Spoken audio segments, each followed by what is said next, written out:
자, 그러면 이제 그 다음의 내용을 볼게요. 아까 이제 했던 게 이제 회로와 관련된 내용을 이제 하고 하려다가 이제 끝났는데요. 관련된 내용 이제 그 서브노트에서 관련된 내용을 이제 보겠습니다.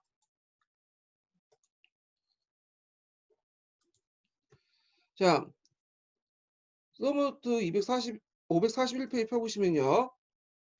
자, 회로는 청주를 기준으로 해서 기점으로 해서 이제 인도차이나 반도를 거쳐서 인도양을 끼고 페르시아말 호르몬즈에 이르는 회로로서 항주, 청주, 강주 등의 그 항구에 10학사가 설치됐고요. 자, 10학사 예전에 시험 문제 나왔죠. 그래서 외국인 병방 거주지가 있어요. 예. 그래서 이제 외국인들이 모여 살고 있는 병방이라는 곳이 있어서 여기 이제 뭐냐면 어, 그 부상되고 적지 않았고 특히 이제 고려인 같은 경우에는 고려인들만 모아놓은 그런 그 병방도 따로 있었다고 그래요. 2단계 포수경은 남송말 청주의 세관장이었으면 그 세력이 컸고 남송이 망하자 원에 항복해서 원의 동남지역 평지에 공이 컸기 때문에 고관이 되었으며 남의 여러 나라를 해류하는데 큰 활약을 했다.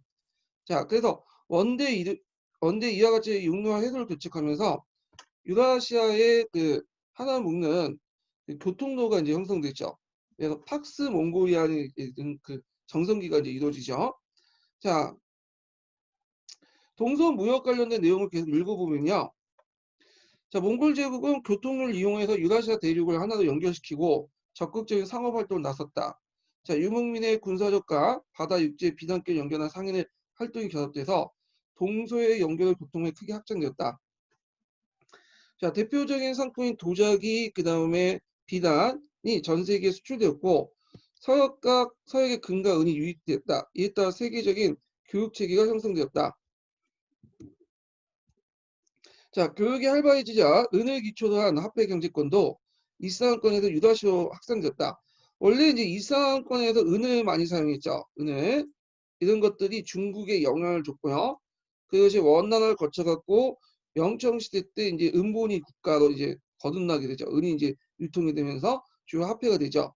또한 원왕조는 동전의 사용을 금지하는 대신에 지폐를 발행하여 고려와 일본에 유통시켰다. 자, 그 다음에 외국인 우대 정책과 이제 서방문의 전례를 볼게요. 자, 외국인 우대 정책을 보면 수당 때 동서교통은 2단계 소구도인이 주로 이제 담당하여 활약했으며 2, 3세기 확대되고 오스만 투르크, 유럽, 아시아에 거쳐서 몽골 제국이 성립하는 따라서 아라비아와 터키계 이슬람 상인들이 진출이 현저했다. 자, 이들은 대상을 조직하고 대상은 카라반이죠. 그래서 그 상인들 무리를 이제 조직을 하는데 그게 뭐냐면 이제 가는 도중에 혼자 가면 위험하잖아요. 그 당시 뭐 교통노동 아무리 정비됐다고 해도 중간중간에 도적이나 이런 사람들 많으니까 같이 우르 간 것 같아요. 자, 동서교육이 하락했는데 특히 몽골 제국이 생목인을 우대함으로써 그들의 활약은 대단했다. 다양한 문화의 공전. 몽골 제국은 다양한 문화의 공존을 장려하고 각 민족의 종교와 문화에 대해 강용적인 정책을 취했는데 쿠비라이는 티베트 불교, 이거 중국의 불교를 말하고 이건 남아교를 얘기하죠. 도교, 이슬람교, 경교, 카톨릭을 모두 포함했고요. 왕실 차원에서는 이 티베트 불교인 남아교를 주로 숭배를 했어요. 그리고 동서의 다양한 문자와 언어가 통용되자 이를 통역하기 위해서 사전이 편찬되었다. 자, 원거리 여행하고 이제 여러 사람들이 나오는데 요거는 약간 좀 기억을 해두실 필요가 있을 것 같아요. 서강제에 보면 그 원거리 요용하는 사람들의 내용들이 쭉 나와 있거든요. 동서교통을 이용해서요. 그래서 제가 이제 그 강좌 시간에 그걸 저번 주에 했는데 한번 그 내용을 좀 참조를 해주시고요. 자, 여기 프라노 카드핀을 볼게요. 이 사람은 초원길로 가갖고 초원길로 돌아왔어. 그 당시에는 초원길이 잘 이용됐다고 했죠. 자, 바투의 원정군이 유럽의 공포의 보관인 직후인 1245년에 교황은 카르피니를 몽고에 파견했는데 카르피니는 카라코름에 도착해서 쿠육한에게 황제 교황의 친서를 전달하고 기독교에 기이할 걸 권유했어요. 그럼 왜 기독교에 기이할 걸 권유하면 기독교에 기이하면 일단은 교황의 말을 잘 들을 거고 유럽의 침공도 하지 않을 것이다. 그런데 오히려 그걸 거부하고 구육은 유럽인들이 조공을 갖다 바쳐라. 이렇게 이제 명령했죠. 그래서 이제 이 사람이 돌아오고 나서 그 쓴 기행문이 있어요. 우리들이 타타르라고 부르는 몽골인의 역사 이렇게 이제 썼고요. 그 다음에 이제 누이 9세의 사절단이었던 월렴 둔 누브루크가 있는데 이 사람이 기초의 문제 나왔죠. 이 사람은 초원길로 가서 초원길로 돌아왔어요. 그래서 이제 그 당시에는 초원길이 대세였다 이렇게 보시면 되죠. 자, 누이 9세의 사신을 몽택하는 시대 때 칼라코를 찾아왔고요. 당시 몽골은 네스토리프 기독교가 상당한 교세를 터치고 있었는데 황실에도 이제 좀 믿은 사람이 있었어요. 자, 누브루크는 카라코름의 네스토리우스파 교회에서 미사일 접전하기도 했다. 몽케카는 누이 9세에게 보낸 답신에서 프랑스 국왕이 자신이라고 선언했다. 이런 식으로 해갖고 이제 했고, 누브루크 이야기인데 이것도 이제 이 사람이 온 기행문이죠. 기행문. 자, 그다음 몬테코르비노 보자. 몬테코르비노. 자, 이 사람은 이제 교황의 동방 포교의 임무를 가지고 북경에 도착을 했고요. 영경 북경에 교회 세우고 30년 동안 기독교 포교에 종사를 했고, 자, 신약 성서를 몽고로 번역하고, 그 다음에 이제 그 네스토파 기독교와 서로 알력이 생겨서 포교의 기초를 확립되지 못했다. 그렇지만 카톨릭 교회를 처음으로 세운 사람이 몬테코르비노예요, 중국에. 그래서 이 카톨릭이 널리 좀 그래도 확산이 된 것은 나중에 명청시대 때 이제 좀 들어서 확산된 거고요. 자, 마르코 폴로를 보면요. 들어갈 때는 비단길, 돌아올 때는 바닷길, 이렇게 이제 이용을 했고, 쿠비라이 칸 시대 때 원에 갈려서 17년 동안 여행을 했고, 이 사람이 쓴 유명한 책이 있죠. 동방견문록이라는 책이 있는데, 요게 약간 이제 뭐냐면 좀 뻥을 많이 튀긴 것도 있지만, 일단 일정 부분에 사실은 이제 좀 반영한 것도 있어요. 그래서 북경의 규모와 궁중 상태의 실태, 이거 석탄과 지폐 사용, 격참제도, 중국의 수출인 상품에 등에 대한 자세한 기록이 남겼고요. 서구 문명에 대한 자부심과 우월감 느끼지 못했다. 느낄 수 없었다. 자, 이거는 그 당시 이제 아직까지는 서양이 그렇게 발달되지 못했던 시기였거든요. 서구에 대한 우월감 생긴 거는 나중에 19세기 이후야. 이거는 이제 오리엔탈리즘에도 나와 있는데, 자, 하여튼 이 마르코 폴로의 동방경론에서 너무 뻥튀기를 잘해놨기 때문에 나중에 이걸 이제 보고 어떻게 하든 이제 중국이나 인도에 가서 금이나 항로를 얻어야 되겠다 하면서 이제 지리산을 발견한 어떤 원동력이 되는 이거 하죠. 자, 그 다음에 이븐 바투타를 보면요. 이 사람은 모로코 출신인데 이제 여러 대륙들을 이제 여러 여행들을 세계 여행을 했어요. 그래서 그 과정에서 대도를 방문했고 관련된 기록이 남겼고요. 이 사람도 역참제도에 대해서 이제 기록도 남겼어요. 그래서 이 사람은 동방경문론과 달리 상당히 객관적인 자세로 저술했어. 그래서 3대 주육이라는 기행문을 남겼는데 요 이븐 바투타가 예전에 한번 기출문제 나왔죠. 이 사람이 이름 정도 외워두시고요. 자, 그 다음에 이제 거기 보면 야율초제 뭐 전진기 구척이 있는데 구척이는 좀 이름 정도 외워주세요. 금나라 말기에는 원나라 초창기 때 사는데 이 사람이 뭐 이제 징기스칸이나 이 사람도 여러 사람들 만나고 관련된 기록물을 남겼고요. 그 다음에 이제 천문학을 보자. 자, 원대의 이슬람 문화를 받아들이면서 이 천문학이 되게 발달됐어요. 그래갖고 이제 이란이었던 자말 우딘이 서역 이상이라는 천문 관측기를 만들었고 그 만년령이라는 것들을 이제 세 대를 만들어서 그 해외 사천대를 이제 장관을 임명했고 그 다음에 해외력도 이제 만들었고요. 쿠알람 우딘이라는 사람이 그 다음에 중국인 각수경이 황제의 명을 받아서 아라비아 달력을 참고해서 수신력을 제기했는데 이 수신력은 우리나라 고려에 이제 도입이 됐죠. 그리고 조선 초기 때 우리가 칠정선이라고 하는 그것도 이 수신력이라든지 해외력을 바탕으로 만들어진 거야. 그래서 이걸 바탕으로 우리나라의 어떤 경도를 정해가지고 만든 게 칠정상이죠. 자, 지리학도 발전됐는데요. 주사보는 아라비아 지도 제작법을 배워서 새로운 지도를 만들었고 이는 명대에 수정되어 항해도가 되었다. 그래서 이건 그 중동 세계와 접하면서 많은 지리학적 지리학이랑 관련된 지식들이 많이 들어오게 돼요. 그래서 이제 이것이 조선에도 영향을 주죠. 고려나 조선 초기 때. 그러니까 우리가 알고는 곤욕만국전도라는 이런 세계 지도도 이런 아라비아를 통해서 중동을 통해서 들어온 지리학이 그 원나라를 거쳐서 고려나 조선에 들어왔기 때문에 가능했던 거고요. 자, 그 다음에 하포는 이제 해외포 같은 걸 제작을 했고 이게 남성 정벌에 이제 크게 영향을 냈죠. 아까지만 좀 이제 하포 기술은 원래 몽골족들이 가지고 있었던 건 아니에요. 근데 한족들은 이제 싸우다가 얘네들이 하얀을 쓴다는 걸 알게 되고 그리고 이제 이때 아랍인 기술자들이 이걸 바탕으로 해서 해외포를 제작을 했던 거죠. 자, 그다음에 나시존의 집사는 아까처럼 얘기했고요. 그리고 중국 문화의 서방적 내 하얀 나침반 인쇄술이 서양에 전파됐다. 자, 원나라의 정통 문화 부진까지 서민 문화 발달 볼게요.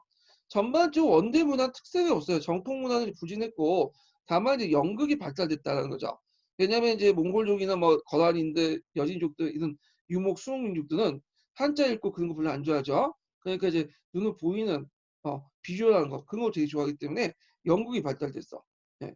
자, 그래서 이제 중국의 정통 문화 부진을 보면 그 민족 차별 정책으로 한인의 문화 활동이 제한이 됐고 그리고 몽골 민족들은 몽골 지상주의와 함께 한족 문화보다는 어디에 좀 예착을 가졌냐면 서방 문화에 더 예착을 특히 중동 그 이슬람 문화에 그러다 보니까 동화도 안 되는 게 그 이유 중에 하나야. 그래서 다른 정복 왕조의 민족들은 되게 동화됐죠. 뭐 거란인들, 여진족들 다 동화됐잖아.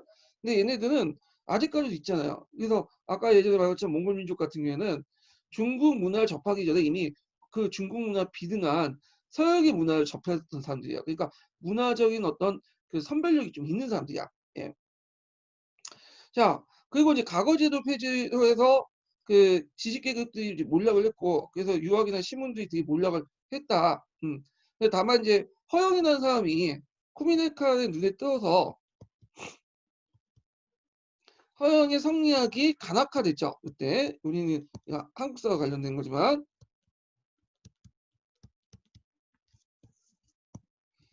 자, 그 다음에 이제 연극은 기원은 이제 송대 와자의 작극에서 출발했는데 원대 가구로 발전됐고요. 그래서 이제 단순한 연극보다는 가무와 음극이 있는데 우리식으로 따지면 뮤지컬하고 비슷하다 보시면 돼요. 그래서 이제 여기 보면 북극과 남극이 있는데 뭐 북극은 하북 지역 대도 중심의 그 가극이고 남극은 강남 항구 중심의 가극인데 그냥 넘어갈게요. 이게 중요한 건 아니니까. 요 대표적인 게 보면 성상기, 비파기 뭐 이런 작품들이 대표적인 거죠. 교과서에도 나와 있고. 그 연극 장르는 명대까지 이제 이어져서 이제 발달이 됐고요. 자, 그 다음에 국어체 소설을 볼게요. 자, 원대 사서 기서다 해갖고 서상기, 비파기, 수호전, 그 삼국지 유서 이렇게 있는데 엄밀히 말 서상기, 비파기는 소설은 아니에요. 이건 연극 시극이지. 시극과 관련된 거고. 그래서 수호전과 삼국지 연의가 요때 만들어졌어. 나간중에서. 이 나간중은 어떤 책에서는 원나라 때 사람으로 기록돼 있고 어떤 사람은 명나라 때 사람으로 기록돼 있는데 이건 원말 명초 때 사람이 해석돼요. 예. 그래서 이제 그 4대 소설이 있죠. 수호전, 삼국지연의, 그 금병매, 그 다음에 뭐 서유기 이런 것도 있는데 이건 나중에 이제 뭐냐면 더 명청 시대 때 더 보급이 되죠. 그래서 이 구어체 소설은 이제 발달했지만 아직까지는 명나라 초기 때, 명나라 청나라 때까지는 아니었어요. 그래서 일단 원대의 대표적인 장르는 시국이고 명청시대 때 대표적인 장르는 소설이다. 이렇게 좀 기억을 해두시면 돼요. 자, 그러면 이제 이렇게 해서 원대에 관련된 내용들을 이제 끝났고 관련된 기출문제를 쭉 한번 풀어볼게요. 자, 관련된 기출문제 몇 페이지 펴보시냐면요. 몇 페이지 적어놨어 내가. 제가 어저께 밤에 적어놨는데. 예, 그 305페이지 펴보세요. 305페이지. 305페이지 1번과 2번을 문제 풀게요. 자, 이거는 1번 문제는 초원길과 바닷길, 그다음 비단길에서 각각 어떤 교육이 있었는가? 요 관련된 내용인데요. 자, 요 내용들 이제 보면요. 1번적으로 문화는 보편성, 그다음에 개별성, 전파성 이렇게 세 가지 이제 특징을 가지고 있다. 동서문화의 교류는 이런 특성 가운데 그 전파성에 의해서 유럽, 아시아, 그다음에 아프리카 문화가 서로 영향을 받으며 받으며 전개되어 온 교류를 지칭한다. 일찍부터 동서문화의 교류를 교통을 지배했던 민족이나 국가는 세계 역사에 두각이 나타났다. 동서문화 교류의 교통은 초원길, 비단길, 바닷길이었다. 그래서 이제 밑줄 친 동서문화 교통로에 행해진 문화 교류 내용을 각각 두 가지 쓰시오. 그래서 뭐 초원길, 비단길, 바닷길 아까 지금 언급했던 내용들 쭉 쓰시면 될 것 같아요. 자, 그 다음에 뒤에 넣어서 이제 2번 문제 풀어볼게요. 자, 가와 마의 동서교통을 이용한 교통로다. 자, 이 중에 여정에서 왕복에 모두 바닷길과 모두 관련 없는 곳이요. 자, 여기에서 이제 로마 황제 안토니우스 피우스가 여기 안돈이라고 하죠. 안돈. 그래서 제가 이제 안돈, 안돈이 그 소아시아를 정복한 뒤 파견됐던 사신이 1166년에 후한의 수도였던 뉴양을 찾아 황제에게 상하나 그 다음에 우각 그 다음에 이제 그 대모를 갖다 바쳤다 있는데 상하는 이제 여러분이 코끼 뿌고 그 다음에 우각은 이제 뭐냐 코뿔소뼈예요. 예. 그리고 이제 대마는 아마 이제 대모라고 하는데 이거는 이제 거북이인가 거북이 등뼈인가 이거 그럴 거예요. 자, 그래서 이거에 대해서 이제 요 물품들이 원래 로마에서 주요 상품은 아니기 때문에 동남아시아 그 산물이잖아요. 그래서 여기 이제 실제로 안토니우스가 사절단을 파견했느냐에 대해서 의문이 많아요. 아마 그 상인들이 그 로마 황제 사절단을 빙자를 해갖고 그 후환하고 모욕을 하기 위해서 그렇게 이제 거짓말 쳤을 것이다. 라는 게 이제 의견이 이제 상당히 많죠.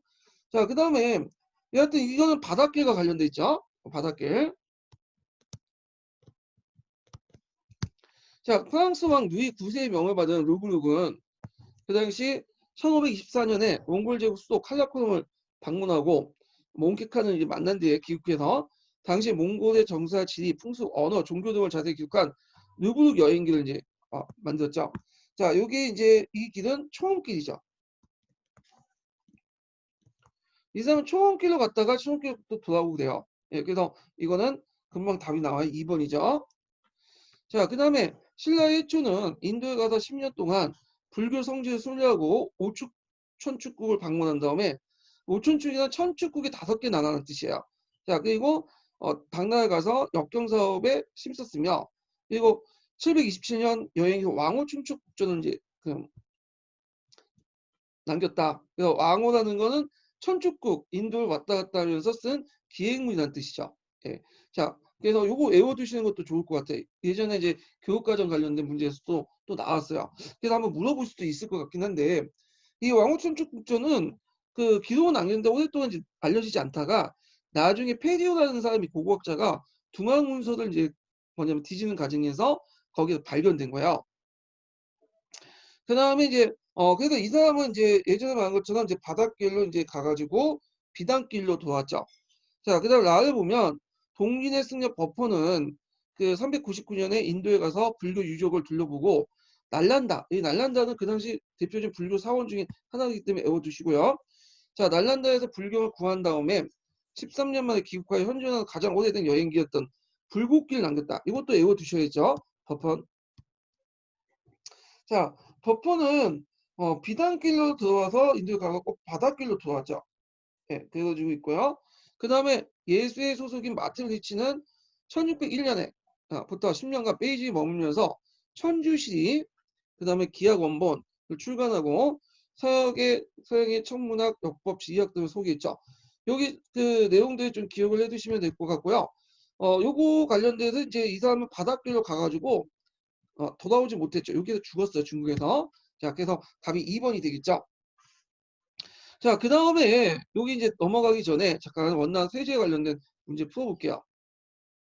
자, 몇 페이지 펴보시냐면요.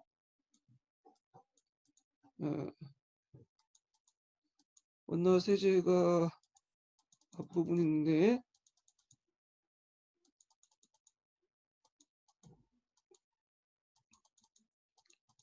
몇 페이지다.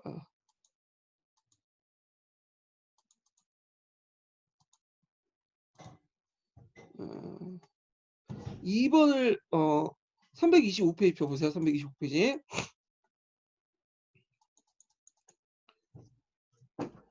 자, 다음 설명하고 있는 부세제도에 관련된 그래서 이제 나타난 통치제의 특징을 쓰시오 이렇게 있거든요. 그러니까 여기 부세제도 내용에서 이제 골라 쓰셔야 되겠죠. 자, 그러면 이제 뭐냐면 요게 이제 그 어떤 기사냐면요.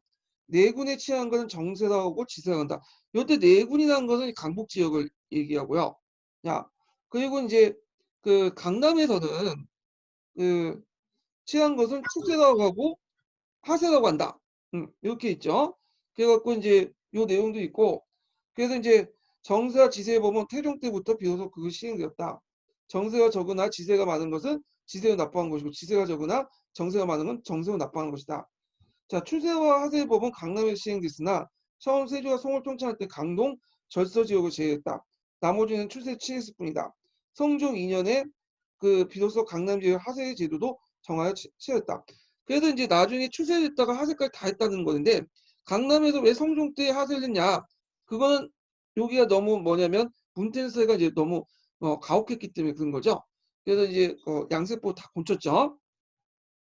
자, 그러면 이거는 두 가지 특징이 있죠. 하나는 유목민의 약탈적 성격 세제와 한인의 어떤 정통적 가능 세제가 균형하고 대립하는 과정에서 나타난 거다. 이렇게 쓰시면 돼요. 아니면 뭐 강남 지역과 강북 지역의 적용의 차이 뭐 이런 식으로 이제 쓰시면 되고요. 자, 그래서 이제 이번 이제 문제를 풀어봤고요. 다시 이제 넘어가서 심화저주 관련된 내용을 볼게요. 예. 경기 써놓은 내용 볼게요. 자, 거기 보면 명나라 건국의 의의가 이제 쭉 나와 있는데, 그 원명경치의 역사적 의의를 좀 볼게요.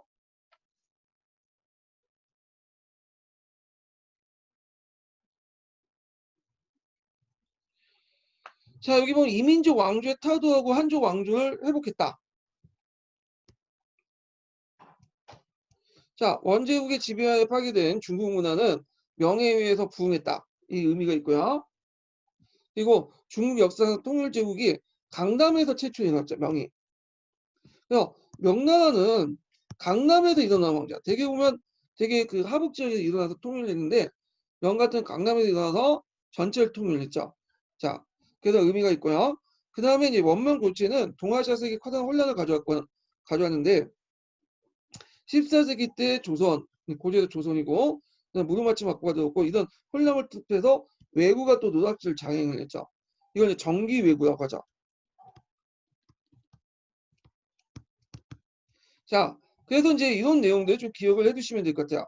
그래서 원명 교체, 그 다음에 고려말에 조선 넘어갔고, 무르마치 먹고는 넘어가고, 등등 해갖고 남북조 시대 걸쳐갖고, 이런 과정에서 정기 외구 같은 것들이 불확실히 장애했다. 네. 그래서 원명 교체 역사적 의인데 뭐 요거는 의의는 아닐 것 같고, 요거는 의의인 것 같아요. 가나 다는. 자, 그러면 이제 명예 건국과 주원장 집단을 좀 볼게요. 자, 백령교도는 아니 이제 원말에 등장했죠. 백령교도. 그래서 백령교도 전개부터 이제 볼게요. 원말의 농민반란의 정식적으로 농민반란을 정신적으로 이끌었던 건 백령고다. 백령고는 미륵불 사상, 미륵 화생 사상을 바탕으로 한 거예요. 그래서 백령고 교주였던 한산돔이 사회혼란을 뜻하 자신의 미륵불의 한생이라고 해요. 농민의 지지를 받았다. 자, 그의 신도였던 유복통은 한상동이 처형되니까 그의 아들 한림을 내서 국명을 송인하였다. 송인한 건 원나라 때 망했죠. 그래서 그 당시 강남인들이 이제 원에 대한 반감을 이용했다는 걸 볼 수가 있어요. 그래서 이제 이렇게 전개됐는데 이 백년교 안에는 중앙 조직이 있긴 있는데 이게 좀 지도력이 없어요. 그래가지고 여러 계파들이 있어. 우리 계파들이 독립적으로 활동을 해요. 독립적으로. 그래가지고 우리가 이제 그 홍건적인 난이 날 때 우리나라도 두 번에 걸쳐서 공격을 받았잖아요. 그 홍건적들은 강남에 일어난 홍건적들은 아니고 그 강북에 활동했던 홍건적들이 몽골군에 쫓겨가지고 그 고려에 들어왔던 거야. 예. 자, 하여튼 그때 이제 주원장이 등장을 하죠. 주원장은 처음에 이제 각장은 등장이 들어요. 각장은 이제 홍건적의 한 부대 세력이었는데 거의 독립적으로 놀았죠. 중앙조직에 상관없이. 그래서 그 밑에 있는 주원장이 이제 각장의 이제 그 군대를 그 여기에서 결별했다고 했거든요. 이게 아마 한의중인가 그런 데서 나와 있는데 근데 동기나 다른 책 같은 데서는 결별이 아니라 서로 이제 뭐냐면 각장 군대를 인수했다고 또 나와 있어요. 예. 어느 것이 맞는지 모르겠는데 일단은 그 여담은 이제 각장 군대의 병력을 인수했다는 그 관점에 보면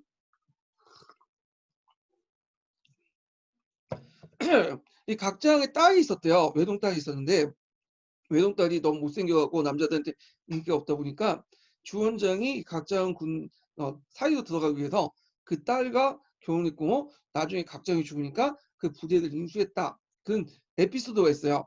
근데 이건 책마다 좀 다른데 이게 주원장의 초기 활동이 그렇게 명확한 기록이 없어. 전해진 내용 등만 있어서 사료 간의 차이에서 이제 발생을 한 것 같아요. 자, 하여튼 주원장이 처음에 일어날 때 주원장이 이제 부대들 각장 부대를 인수했든 하여튼 자기 독자적 세력을 인수했든 간에 두 가지 성격을 띠고 있었어요. 하나는 홍건적 나뉘니까 이제 반원적 성격을 띠고 있죠. 그리고 그 안에는 또 강남에선 지주 전호제 모순이 되게 많았어요. 그래서 반지주적인 어떤 성격을 띠고 있죠. 그래서 주원장도 그 당시 군대를 익힐 때 이 두 가지 성격을 동시에 띠고 있었고 그러다 보니까 원제국가 지주계층을 대상으로 쌓았죠. 자, 근데 이제 나중에 세력을 키우다 보니까 어떤 문제점이 있냐면 현실적인 문제에 부닥친 거야. 세력을 유지하려면 돈이 필요하잖아. 그러니까 지주계층하고 협력할 수밖에 없겠죠. 그래갖고 지주계층과 협력을 해서 그 이제 나중에는 반지주에서 이제 친지주 바꿔요. 반원적인 성격 계속 유지되지만 근데 이 사람 자체가 이제 빈농가 출신이고 주원장이 예, 그래서 자기 아버지가 이제 어머니가 죽을 때 하도 못 먹고 못 사니까 그 무덤을 파면서 간이 없으니까 부모님 그 죽을 때 간이 없으니까 그냥 묻었다고 하죠. 예. 그래가지고 그 이다도 있고 그 어릴 때 이제 부모 잃고 그리고 저대 가가지고 이제 땡중 그 국을 해가지고 먹고 살고 그랬던 사람이야. 그러다 보니까 지주 있는 자에 대한 어떤 뭐냐고 분노가 있었어 이 사람이. 근데 잠깐 숨기고 있었던 거죠. 협력 관계 유지했다가 나중에 명나라가 집권하고 나서 이 사람이 본색이 드러난 거야. 그래가지고 강남 지주들을 탄압을 해요. 막 탄압을 하고 그 사람들이 가지고 있는 땅들을 다 뺏어서 일반 빈농들에게 분배를 해주고 그리고 이들을 봉양 지역 자기 그 고향으로 강제 삼인시키죠. 그래가지고 이제 감시 통제를 하고 자 이랬던 사람이야. 예. 근데 초창기 때는 그 당시 힘을 빌리기 위해서 협력했다 이렇게 기억을 해두시면 돼요. 자 그래서 명조도 중국 역대 창업주와 같이 농민 반란 성격을 기반으로 하면서 마침 중국 역대 창업주들이 농민 반란을 바탕으로 했다는 거 하는데 그거는 예외적인 거죠. 농민 반란을 바탕으로 했던 사람은 두 명밖에 없어요. 주원장하고 항우, 주원장하고 유방이죠. 유방밖에 없고 나머지는 다 금수저, 은수저 집안들이에요. 자, 하여튼 이 사람 그 주원장은 농민 출신으로 황제가 됐던 사람이죠. 유방과 함께. 자, 하여튼 중국 역대 창업자와 함께 농민사회 발달을 기반하면서 지주계층의 제휴를 했다. 요건 좀 이렇게 있다는 걸 좀 기억을 해두시고 중국 역대 창업주는 좀 뺐으면 좋겠어요. 예, 제가 나중에 개정판 낼 때 뺄 거예요. 자, 그래서 주원자 양대 공식 집단은 강남 지식인들 지주 집단과 또 한편으로는 자기 고향인 동양 출신의 무인 집단 양대 성격이 있고 다 이제 지주적 성격도 공유하고 있다. 이렇게 보시면 될 것 같아요. 자, 그러면 태조 홍무제 정책을 볼게요. 태조 홍무제. 자, 태조 홍무제부터 우리가 이제 그 특징이 뭐냐면 요 명청 시대 때는 1세 그 이런 제도를 실시했어요.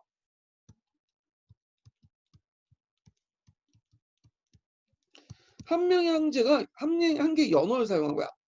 그래가지고 보통 이게 묘를 쓰기도 하지만 대부분 역사서에는 묘보다는 그 연호를 붙여서 그냥 제를 갖다 붙여요.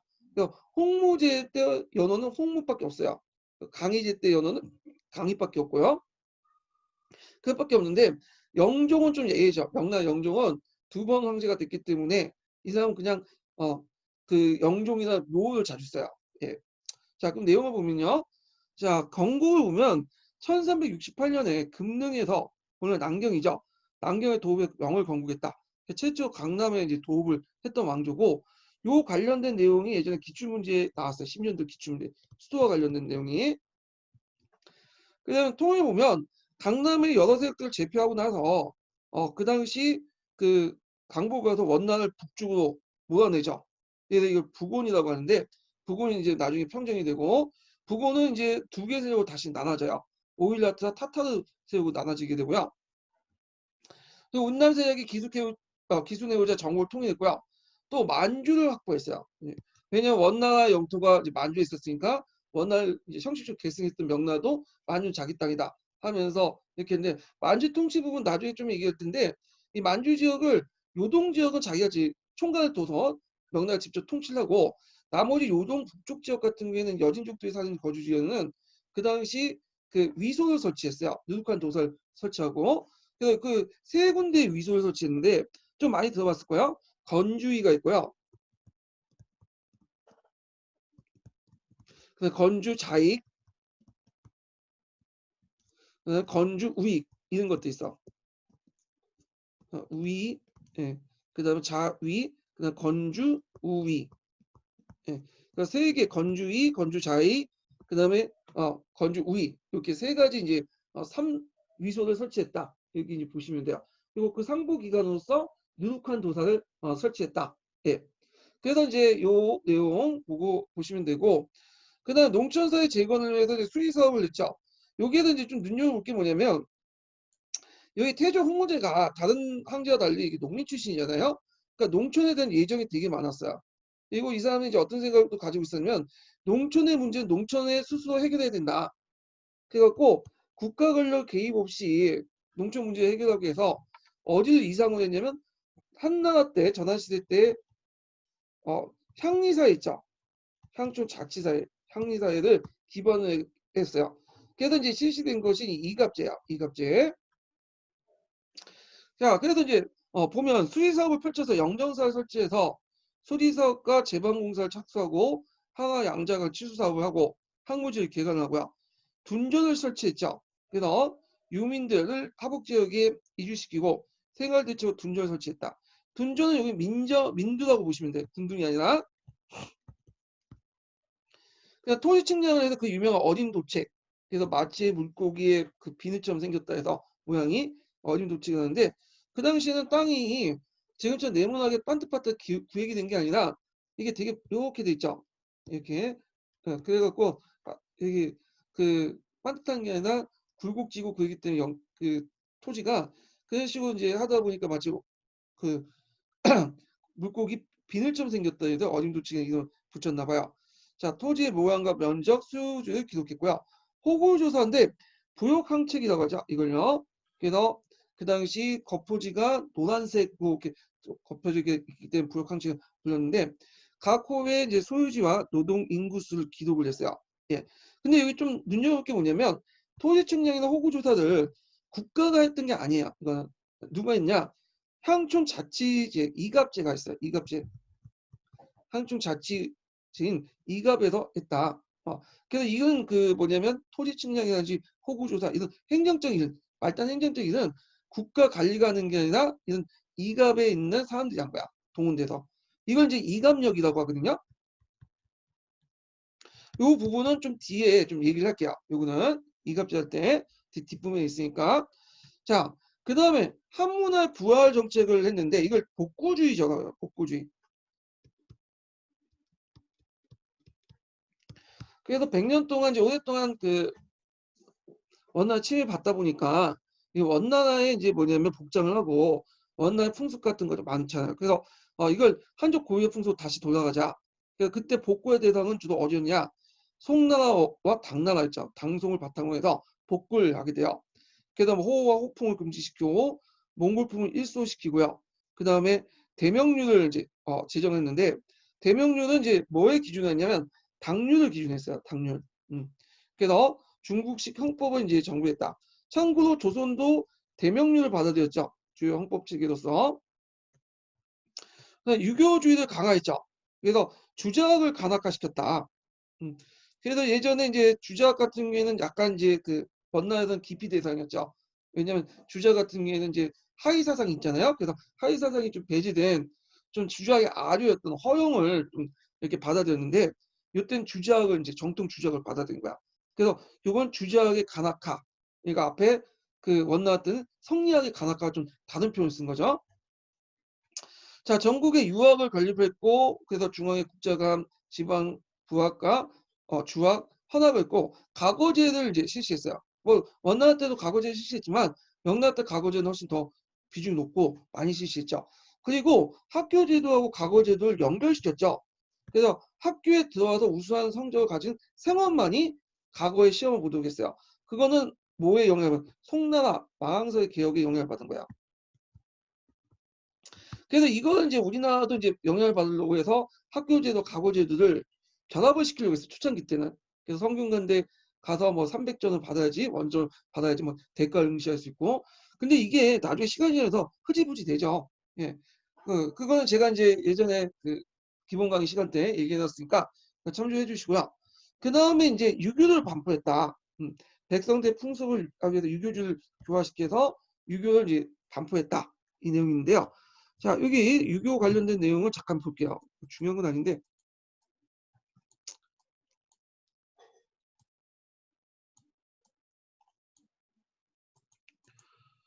어,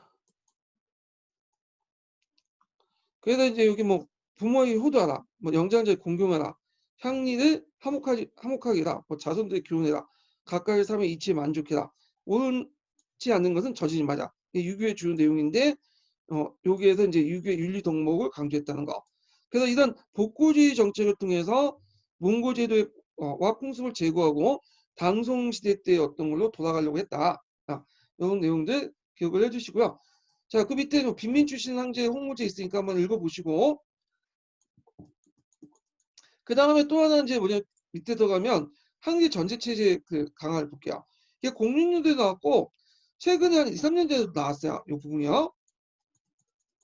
이 부분은 이제 보면 그 모든 권력을 황제에 집중시키고 권력을 뭐냐면 위임할 때도 분산을 시켜. 누가 한 특정인이나 특정 기관이 권력을 갖지 못하도록 해요. 그래서 상호 견제를 시켜요. 이게 이제 명나라 시스템인데 이건 어디에 영향을 받았냐면 그 송나라 있죠. 송나라의 그 정치제도 거기에 많이 영향을 받았던 거예요. 자, 그러면 이제 요거는 좀 내용이 좀 부실해서 제가 경기도 서브노트를 이제 좀 볼게요. 아니 이제 심화 규제는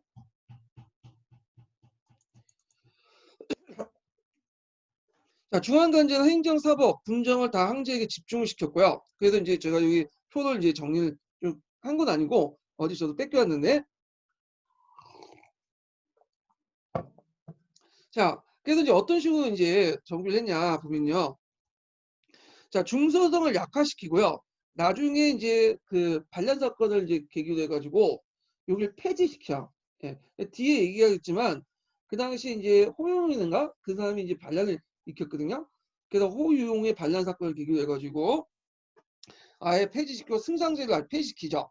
그리고 그 뭐냐면 육부 황제 직속되고 제상제도를 폐지시키고 요 내용은 이제 뭐냐면 그 명나라가 초창기 때 원나라 제도를 받아들였다고 했죠. 그래서 원나라 때 중서성이 너무 강하고 제상이 끝까지 있으니까 이런 것들이 뭐 유풍이 계속 남아 있었나 봐. 그래서 이런 걸 약화시키고 폐지시킴으로써 나중에 황제 직속으로 이제 만들려고 하는 거죠.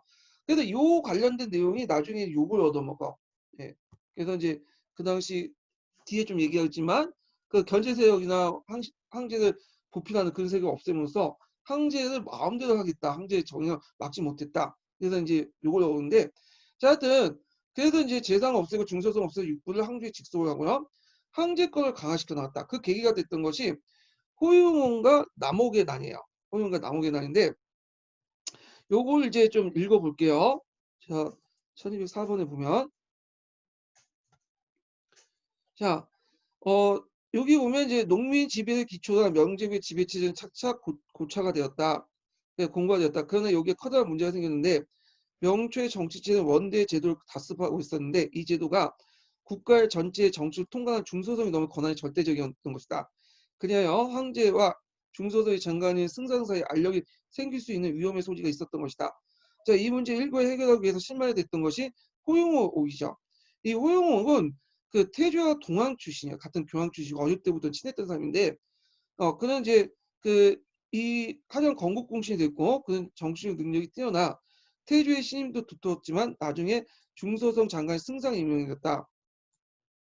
자, 근데 이 사람이 승상이 되고 나서 뭐냐면 겉으로는 태조의 뜻에 맞춰 하려고 했지만 또 한편은 몰래 이제 자신의 권한을 이용해서 자신이 정부를 독단하고 자기 세력을 이제 뭐냐면 만들기 시작해요. 그리고 자기 반대파들한테 대립시키고 자 그러니까 이제 나중에는 이제 태조 입장으로 때는 위험을 느낀 거죠. 내가 살아있을 때는 얘가 이제 나 때문에 조용히 있겠지만 내가 죽고 나의 아들 그다음 이제 아들 금방 죽었죠. 손자가 즉위할 때는 그 어린 손자가 얘를 감당할 수 있겠느냐 그런 생각을 듣게 되겠죠. 그래갖고 이제 일종 공안 사건, 조작 사건을 만들어요. 그래서 이제 그 밀고라는 걸 형태도 어떤 게 나냐면 그 당시 이제 그 호용이라는 사람이 그 몽고의 잔존 세력과 일본과 연결해서 반란을 일으키려고 했다. 모반을 일으키려고 했다. 이렇게 이제 밀고가 이제 들어왔다는 거야. 근데 이게 사실인지 아닌지는 몰라요. 아마 만들어 놓은 것 같아. 제 생각에 고만 그 조작된 것 같은데 하여튼 그게 뭐 중요하진 않죠. 그 결과 그때 이제 가혹한 고문을 시작해서 막대한 이제 스스로 자백한 사람들 많이 만들어 놓고는 이제 이걸 계기로 해갖고 전원으로 처형되고 그래서 이 사건에 조금만 관련돼 있으면 다 죽였어요. 그 숫자가 15,000명 정도 됐다고요. 보통 중국의 왕조가 들었으면 건국 집단도 이제 필요 없으니까 토사구팽이 당하죠. 대규모 수청이 있는데 의례적으로 있어 이렇게. 근데 명나라도 그게 그런 이상을 볼 수 있지만 너무 많은 사람 죽였어. 15,000명이면 아마 역대급일 거야 아마. 예. 근데 이것만 죽였냐? 그건 아니죠. 또 이 사람이 3번에 거쳐서 옥살 더 일으켜. 요거 계기로 해서 한 번 더 홍영 사건도 한번 익히고 또 남옥의 난을 계기로 이것도 조작 사건인데 이걸 계기로 해갖고 또 한 번의 숙청이 있고 그리고 또 한 번 더 숙청을 익혀서 4번에 거쳐서 거의 10만 명을 죽여요. 강제 그 삼위시키고 그래서 이 호남의 남이라고 하는데 앞글자를 따서 그 과정에서 이제 강남 집단들이 대규모 수청을 당했다. 그래서 그때 이제 많은 그 강남 지주 세력들 있죠. 이들이 수청당하고 이들이 많이 죽고 땅을 뺏기고 강제로 이주를 시켰어. 예. 자 그리고 또 이 사람이 또 유명한 게 문자욕을 일으켰죠. 우리가 보통 문자욕은 이제 청나라만 있을 줄 알았는데 명나 태조 때도 있었어요. 홍제 때도. 그래서 자기가 마음에 안 드는 글자를 쓰면 다 때 죽이는 거야. 예, 예를 들어 강자, 도덕 적자 뭐 이런 말이죠. 강자는 자기가 예전에 땡중할 때 그 머리가 이렇게 빛날 강자는 그래서 그걸 죽인 거고 그 다음에 예전에 홍건적으로 했었잖아. 내가 그러니까 도덕 적자 쓰면 안 좋아해. 다 죽이고 그 발음도 비슷한 걸 다 죽여. 뭐 적자가 중국어 직자하고 곡직자하고 그 뭐냐 비슷하나 봐요. 직자 쓰면 죽이고 그다음 강자가 날생자하고 비슷하나 봐. 그래서 날생자도 죽이고 그래서 그 과정에서 조금만 잘못하면 다 죽여요. 그래가지고 막대한 대신들이 죽었어요. 예. 그래갖고 이제 이것 때문에 그 당시 이제 그 뭐냐면 사람들이 그 대신들이 이제 아침에 출근을 하면 가족들에게 마지막으로 작별 인사하고 나가고 그 다음에 이제 마지막에 들어올 때 뭐냐면 무사히 들어오면 안도의 한숨을 내셨다고 그래요.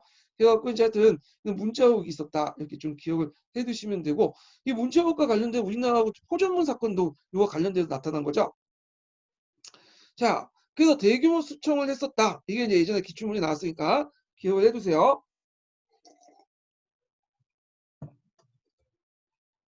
그 다음에 대도독보다는 이제 군사기관을 폐지하고 왜냐면 이게 군사에 집중되니까 오도독부를 이제 두었어요. 그래서 군사를 분산시키고 그다음 위소제를 실시해서 직업 군인제를 실시했는데 이게 이제 일종의 직업군이지만 다 이제 뭐 상비군을 둔 건 아니고요. 농병일치 군대라고 보시면 돼요. 평상시에는 뭐냐면 밭갈이 하고 그다음 이제 농사 짓다가 전쟁 시나 훈련 받을 때 이제 군인이 되고 근데 나중에 되면 이제 사람들이 이런 군으로 지정되는 위소의 군으로 이제 지정됐던 군인들이 그 뭐가 문제냐면 너무 힘드니까 빠져나오기 시작해요. 그래갖고 이제 군호에서 명단만 남겨놓고 빠져나오고 그리고 이제 실제로 군역을 담당하지 않고 그래서 나중에 명나라 중기 때 그 남쪽의 왜군을 홀조 막지 못했던 게 뭐냐면 왜군을 막으려면 군대가 필요하잖아. 근데 그 군호에 들어있는 사람들이 다 가라고 없거나 실존하지 않는 사람이나 그런 사람들이야. 그러니까 실제 병력이 없는 거예요. 예. 그래서 이제 이런 문제를 해결하기 위해서 이제 척계강이라는 사람이 단련 조직을 이제 이용을 했는데 뒤에 좀 얘기할게요. 자, 그 다음에 어사드 LPG와 도착을 개편하고요. 그 다음에 정보 정치를 강화시켜서 금이를 뒀죠. 자, 지방통치제도를 볼게요. 지방통치제도도 똑같이 견제와 권력의 분할, 이제 원칙이 적용됐어. 그래서 원나라때 행중서성을 대신에 명칭을 성으로 고쳐갖고 설치하고요. 성은 이제 곧바로 청나라 때까지 이어가죠. 성에는 총 지휘관을 안 뒀어요. 총괄자를 두지 않았어. 장관급은. 그래서 성에는 그 권력을 나눠서 그 당시 세 개로 나눴죠. 행정을 담당한 포종사를 두고, 그래서 그 승선 포종사사단은 간청을 뒀고요. 그다음 군사적 업무는 도지휘사를 두고, 그 다음에 도지휘사사단은 간청을 뒀고, 그 다음에 감찰은 안찰사를 두고 제형 안찰사사단 간청을 뒀죠. 그래서 세 개도 권력을 분립시킨 다음에 이걸 다 항제 직속을 했다. 총괄하는 사람이 없죠. 참고로 이제 그 뭐냐면 그 청나라 같은 경우에 총괄하는 사람이 있어요. 순무를 뒀죠. 순무나 총독을 뒀잖아요. 자, 이건 뒤에 좀 얘기를 하고요. 자, 성의 하부 조직을 주연을 두고 이와 보조하는 기관은 이갑제를 실시했다. 그래서 지방 항총 조직으로서 이갑제를 줬고요. 이 부분은 뒤에 좀 얘기를 할게요. 그 다음에 이 사람이 큰 실수를 했던 게 봉건 정책이에요. 그래서 이 사람은 좀 자기 피추에 대한 어떤 예착심이 좀 강했나 봐. 그래서 앞에서 언급했던 호유롱이나 남옥의 난 같은 것도 자기 아들하고 그 손자를 위해서 사전에 누군가 이제 드론피를 묻혀야 될 거 아니에요? 그래서 이걸 이제 깨끗하게 이제 뭐냐면 내가 가기 전에 얘를 정리하고 가자 해갖고 일으켰던 거고, 그리고 거기서 이제 못 믿으니까 남을 못 믿으니까 그 자기 그 여러 아들들을 일종의 지방에 분봉을 했어요.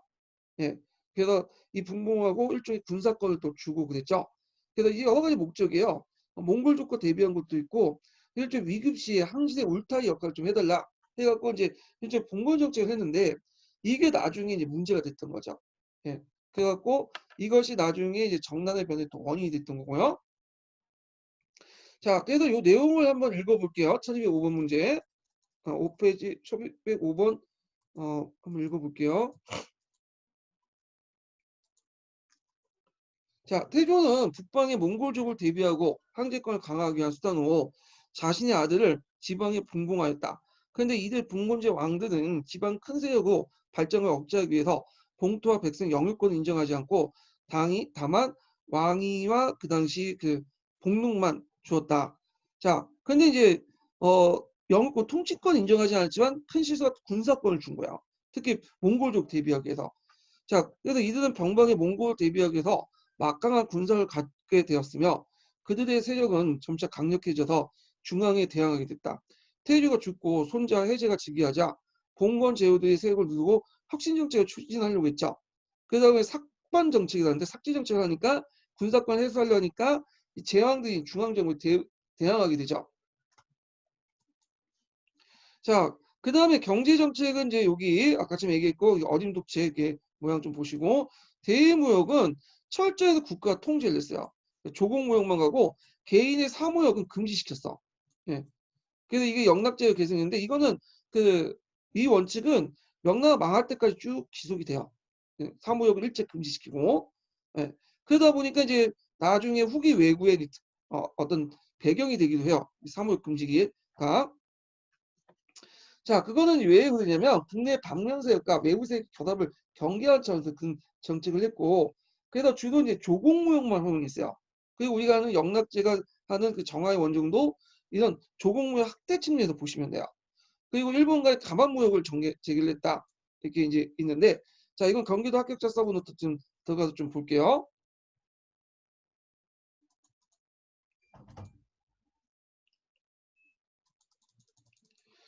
자, 명나무역은 되게 폐쇄적으로 이루어졌죠. 그래서 대외무역을 국가 통제에 뒀고 조공무역만 강화하고 개인무역, 사무역을 활동을 규제했다. 또 국내 방문세력과 외부 세력들의 결합을 경계해서 해금령을 내렸다. 예, 이게 전반적인 특징이에요. 명나라까지 쭉 가요. 물론 이제 해금령은 내려졌지만 명나라 중기 때 약간 느슨하게 완화된 측면도 있긴 있어요. 자, 그 이로 인해서 중국이 중심이 되어 진행된 동아시아 국제 무역이 침체됐고 중국 제외한 주변 국가만이 무역 활동이 이제 이루어졌다. 그래서 이제 공무역만 하고 나머지 사무역은 하지 못하고요. 그러니까 사무역이 금지되니까 뭐가 돼 있어? 밀무역이 행해지죠. 그러니까 밀무역을 하니까 요걸 바탕으로 해서 해적들이 등장해요. 그래서 해적들이 이제 뭐냐면 일종의 뭐가 돼요? 왜구가 되는 거죠. 이게 후기 왜구인데 그 후기 왜구에 이제 뭐냐면 일본산보다는 중국 사람들이 많았어요. 중국 사람들이. 그래서 후기 왜구의 그 뭐냐면 해적 집단 우두머리가 누구였냐? 왕직이라는 중국 사람이었죠. 그래서 이 사람이 시다토라는 곳에 일본 고토 열도가 있거든요. 이 고토 열도 그 시다토라는 곳에 그 본부를 두고 거기에 총지휘를 했죠. 물론 나중에 잡혀서 죽지만. 자, 그리고 일본과의 무역은 초창기 때 가만 무역은 이제 있는데 이 가만 무역을 왜 했냐면 그 당시 일본이 이제 뭐냐면 남북조 시대였어요. 그래갖고 혼란기였죠. 그래서 이제 무너맞지 맞고 있었지만 중앙에 권력이 초창기 때는 권력이 약했고 그다음 외구가 막 들뛰었어. 막 정기 외구라고 하죠. 초창기 외구. 그러다 보니까 이제 명나라 입장 올 때는 이걸 이제 어떻게 하면 뭐냐면 견제를 해야 돼. 그래갖고 그 당시 그 쇼군한테 보내가지고 뭐 요시미치한테 보내서 뭐 이 왕은 인정해주고 가반 무역을 해주고 가반 무역권을 줬죠. 예, 인정을 해줬어. 그래서 이제 했던 것이 가반 무역이고요. 가반 무역은 조공 무역 형식으로 진행이 돼요. 이 가반은 여러분도 알다시피 이제 갑합이라는 그 무역 허가증을 각각 반을 쪼개가지고 주고 그래서 이제 영파라는 곳에 가서 강남 영파라는 항구가 있거든요.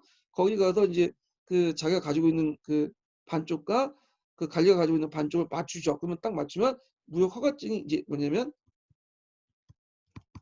진분이 되는 거죠. 인증받으면 여기에서 그 무역 허가증만큼 무역을 할 수 있는 권한을 얘기하는 거야. 이 가만무역은 일본만 했던 게 아니에요. 일본만 한 게 아니라 주변에 그 당시 조공국들은 다 했어요. 그래서 이제 왜 일본만 부각되냐? 교과서에는 일본만 적혀 있기 때문에 그런데 류코도 그렇고 주변에 여러 그 여진족들 간의 무역도 가만무역 형식으로 했고요. 다만 이제 조선 같은 경우에는 예의적으로 가만무역이 아니라 이거는 이제 좀 가만무역 없이 했는데 이건 조선이 예전부터 이제 그 속공 조공국이었고 하다 보니까 좀 특혜를 베풀어 준 것 같아. 음. 자, 그래서 이제 이렇게 봤고요. 그 다음에 자 영납제 등급과 이제 대외 발전을 좀 볼게요. 여기 저는 이제 요거 관련된 문제를 좀 풀어볼게요. 홍무제 관련된 문제를 풀고 넘어갈게요. 자, 몇 페이지 펴보시냐면요. 그 앞에 308페이지 볼까요? 308페이지.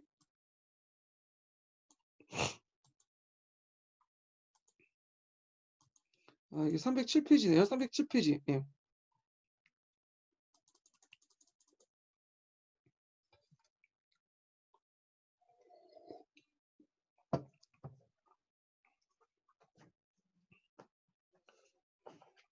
자, 다음은 14세기 이후에 아시아 정세관학이나 명조가 가를 위해서 시행한 중앙 간제 변화상을 쓰고 그 다음에 나의 정치적 종교적 지배자의 성격을 나타난 제도의 명칭을 쓰시오.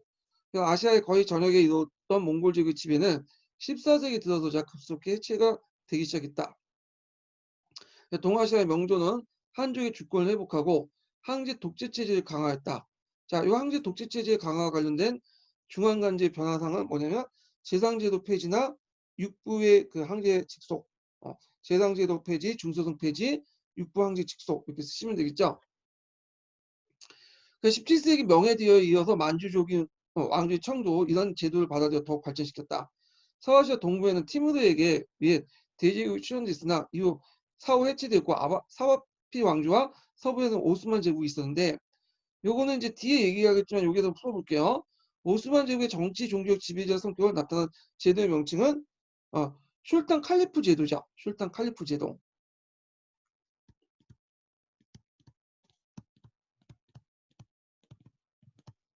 그러니까 슐탄과 칼리프, 그러니까 종교 지배자와 정치적 지배자의 역할을 같이 겸직을 하죠.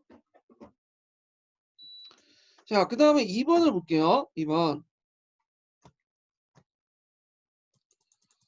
자, 다음은 명대 항제 권력에 관한 자료다. 니은과 디귿에 들어갈 기구의 명칭 써보고 이 밑줄 찐그 기획에 초래할 사건의 명칭을 쓰고 그로 인해서 항제 변화에 대한 항제 권력의 변화에 대한 내용을 서술하시오.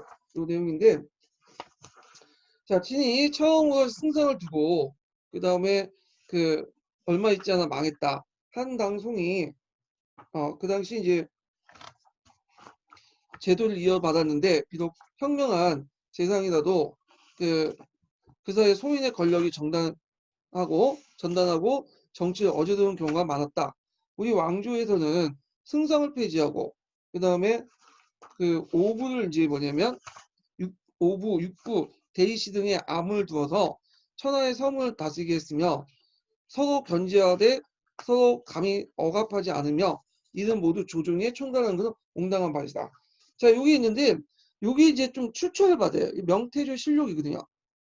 우리가 이제 실록은 명나라 때도 만들어졌거든요. 청나라 때도 실록은 이제 어떤 역대 왕이 죽으면 그 왕을 계승한 사람이 그 뭐냐면 뒤에 이제 앞에 있는 그 왕의 업적을 이제 칭하거든요. 그래서 대개 보면 좋게 써져요. 좋게. 네. 그래가지고 그거에 대해서 상당히 좋게 이제 뭐냐면 기록돼 있죠. 자, 그래서 이제 있고 그 다음에 나를 보면 홍목 9년에 태조 중앙의 중서성에 설치된 평정장사와 창지정사를 폐지하고 이듬해 통정사사를 따로 설치해 네 상중을 중서성을 거치지 않고 직접 황제에게 전달했다. 중서성을 약화시키는 조치죠. 그 다음에 국법을 폐지시켰고 원대 이래 중서성 이하의 지방의 군정과 민정을 총괄했던 뭐를 폐지하고 들어갔던 것은 기구가 행중성성이죠.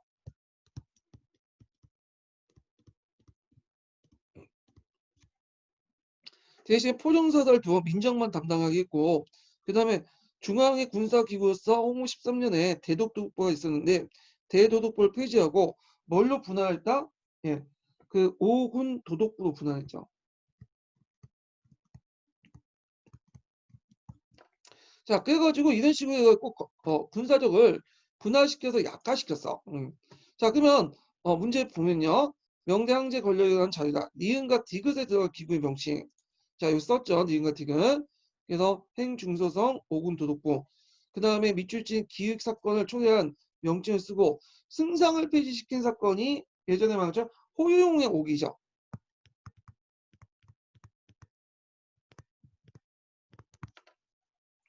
자, 그로 인해 황제 권력의 번화를 내서 서술하시오. 그래서 이제 그 중서성 없애고 육부를 황제에 직속시켜 재상제도를 폐지시킴으로써 황제가 모든 정부를 총괄하여 절대 군주가 되었다. 이렇게 이제 보시면 돼요.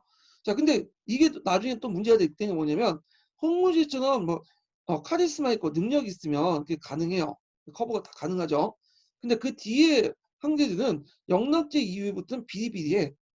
홍치제 정도나 뭐 순정제 정도만 약간 좀 유능하고 나머지 황제들은 정치에 관심이 없거나 대부분 뭐냐면 그 어릴 때 치기예요. 그러니까 이 정치를 하기 싫으니까 나중에 이제 한간이라든지 내각 대학사한테 갖다 맡기고 여러 가지 문제점이 이제 등장하게 되죠.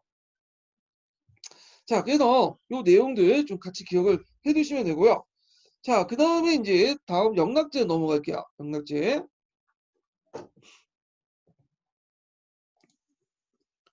자, 영락제 등급과 이제 대외 발전 볼게요. 자, 영락제는 원래는 그 홍무제의 그 5번째 아들이었어요. 5번째 아들이었고 연왕이라고 했죠. 연왕. 그래서 부평에 자기 근거지를 두고 몽고족의 남하를 막았던 거야. 그러니까 그 안에는 군대도 많을 뿐 아니라 그 몽고족과 싸우는 과정에서 몽고족들이 항복한 몽고족도 있잖아. 이들이 이제 보는 예하 부대가 또 있어요. 강력한 기마 부대가. 그런데 이제 그 홍무제가 죽고 나서 그 아들이 즉위해야 되는데 아들은 이제 그 태자는 일찍 죽었어요. 그래갖고 그 밑에 항태손이 즉위를 했는데 20살 때 이게 해제죠. 또 건무제라고 하죠. 자, 해제가 즉위하니까 그 해제 옆에 이제 강남에 이제 그 대신들이 있어요. 강남 출신 대신들이. 그래서 이제 의견을 올리는 거야. 그래갖고 병방에 제후왕들이 있는데 이들이 군사력을 갖고 있으니까 이들 제거해야 되다. 올리니까 그 말을 듣고 해제가 이제 병방에 제후왕색을 삭감을 해요. 삭제 정책을 하죠. 그러니까 영락제가 이게 반발을 갖고 자기 시야에 몽골 기병과 그리고 태조 때 그 한간들이 냉대를 받았거든요. 홍무제는 한간을 별로 안 좋아했어. 그러다 보니까 그에게 글도 이제 가르치지 말게 하고 거의 뭐 천대받았던 사이야. 그래서 그 안에서 뭐 허드레일만 하고 자, 그걸 이용해 갖고 정변을 일으키죠. 그래서 그때 몽골 기병들이 이제 뭐냐면 선두대 돼 갖고 한 10만 정예병들이 계속 남쪽으로 내려요. 그때 내걸었던 논리가 뭐냐면 정난해변, 정남이죠. 주변에 항제를 치겠다는 게 라는 명분이 안 쓰니까 항제 주변에 간신배가 있으니까 간신배를 치겠다. 그래서 정난이라는 명분으로 일으킨 거야. 그래서 이걸 정난해변이라고 하는데, 문제는 이제 항제군에서 문제가 있어요. 항제군은 수적으로 더 많아요. 한 4~5배 더 많은데 그 앞에 홍무제가 그 대교 숙청을 했다고 했죠. 그래서 스탈린이 숙청할 때 대교 지휘관들 숙청한 것처럼 유능한 장군들 다 죽여버린 거야. 그러니까 중앙군에 그 통제하고 지휘할 수 있는 군사력이 별로 없다 보니까 이게 초반에 막 깨지기 시작해요. 그래서 이 부대가 이제 그 연안 부대가 그 남경성을 포위하게 돼.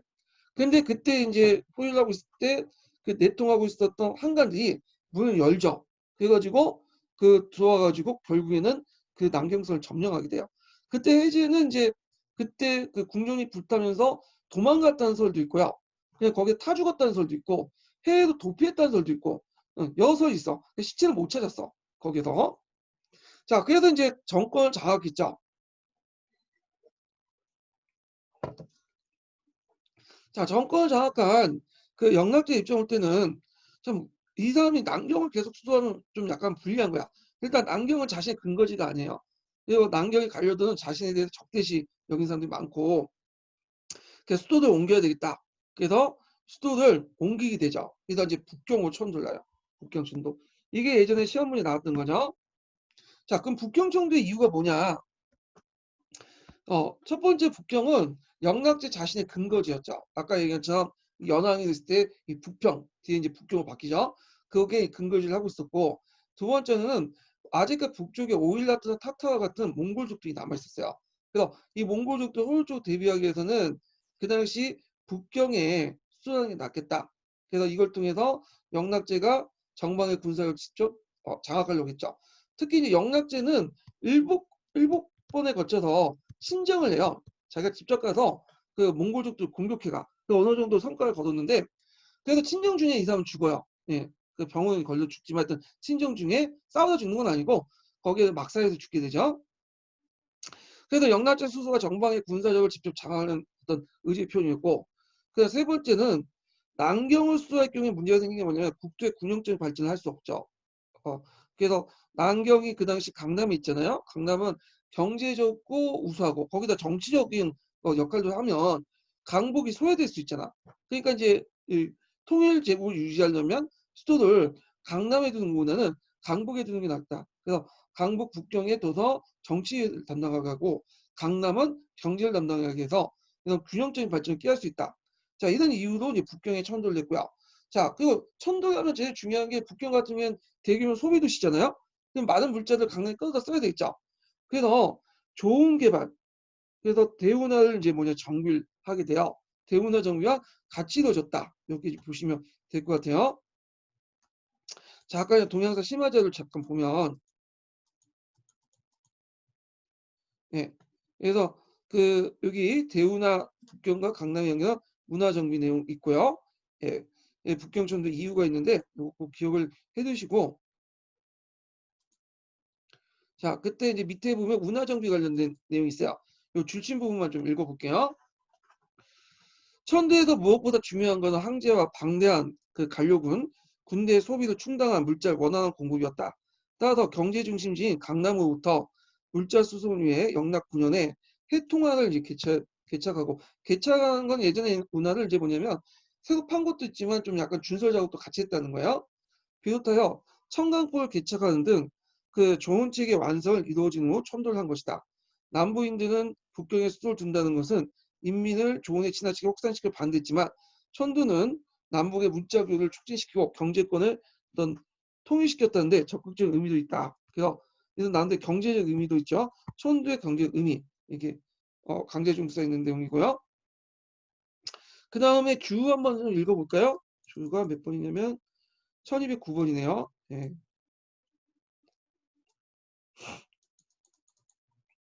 자, 북경천도는 영락제가 자신의 근거지로 정치의 중심지를 옮기려고 하는 것이었다.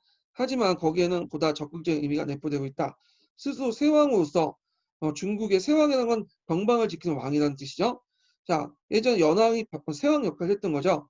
그래서 세왕으로서 중국의 안위의 북병방위성의 중요성을 인식하고 있었던 영락제는 그 군사를 직접 통할하고자 했다. 한편 정치, 경제 중심지 일치하는 남경은 공급과 소비가 자체적으로 완결된 구조여서 하부의 정치, 경제는 소외되어 발전하기 어렵기 때문에 남경 체제는 지역 국가적 성격을 갖고 있고, 그래서 중국 전역의 통일체 국가 발전을 깨할 수 없는 약점을 갖고 있기 때문에 북경으로 수도를 옮겼던 거죠. 자, 그래서 이제 북경을 수도 옮기고 나서 커다란 성을 이제 쌓았는데 이게 자금성이야, 자금성. 자금성은 원나라 때 그 기초를 좀 마련했지만 실제 만든 건 이제 명나라 때 만들어진 거야. 예. 그래서 이제 자금성을 이제 세웠고, 여기 보면 북경에 대한 설명이 있어요. 북경이 역대 왕조의 수도이기도 하죠. 원명총의 수도이기도 하고 중국시대 때 연해 수도이기도 하고요. 자, 전현도 이곳에 수도를 정했고요. 금나라도 한때 또 여기 수도를 정했죠. 자, 그 다음에 이제 대외정책을 좀 볼게요. 대외정책의 동창을 볼게요. 자, 그래서 정보기관이었던 동창을 설치했어. 그래서 그때 이제 북경청대 반대가 심했던 강남인들이 반대시키는데 강남 관료 집단들이 되게 반발이 심했어요. 그래서 정착하게 동창을 설치했고, 동창은 한간들에게 맡겼죠. 한간만이 믿을 수 있다. 그래도 이제 한간 정치 폐단이 여기서 이제 시작됐다고 보시면 돼요. 그리고 이제 문화 사업을 하죠. 성리대전, 영락대전 이런 걸 펼쳐내서 비판 세력들 통합을 하고, 그다음 적극적인 대외 정책을 했는데 왜 이 사람이 적극적인 대외 정책을 하냐면 집권하는 과정에서 성략적 명분이 없잖아. 찬탈했잖아. 그러다 보니까 자신의 정당성을 어디에 찾았냐면 대외 정책, 대외정 원정에서 찾았어. 예, 그래가지고 여러 번의 대외 원정을 이제 하게 되는데, 자, 일단 목적을 보면 그 정단해변에 대해서 국내 비난에 대외 발전을 돌리면서 북경 정권의 어떤 정통성을 수입하여 군주 독재 체제를 구축하는 데 있고요.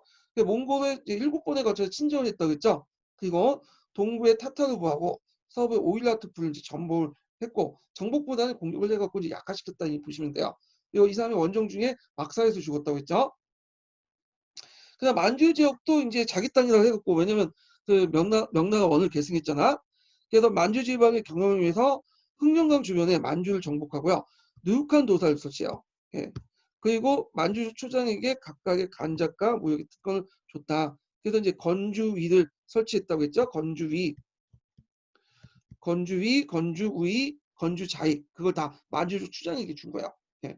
자, 그리고 이제 그 안남, 베트남 지역을 복속했는데 베트남 지역은 잠깐 복속했다 20년 동안 있다가 다시 독립해요. 레왕주로. 자, 여기서 이제 적극적인 대외 원정 중에 제일 백미가 뭐냐면 남해 대 정화의 남해 원정이죠. 물론 대외 원정에 포함될 수 있다고 싸우는데, 남의 원정 원래 싸움 목적으로 한 건 아니지만 이제 도중에 싸움도 했으니까. 자, 정하는 그 이슬람교 집안에 태어났어요. 야, 이 사람 한간 출신이야. 그래서 26년 동안 치대에 거쳐서 파견됐고, 그 다음에 아프리카 동해안 일대까지 항해를 했는데, 요 관련된 내용은 이제 신망교제 내용이 잘 돼 있었고, 요 부분을 볼게요. 정하의 대원정이 이제 01년 기출문제 나왔고, 이게 12년인가 13년에도 한번 나왔어요.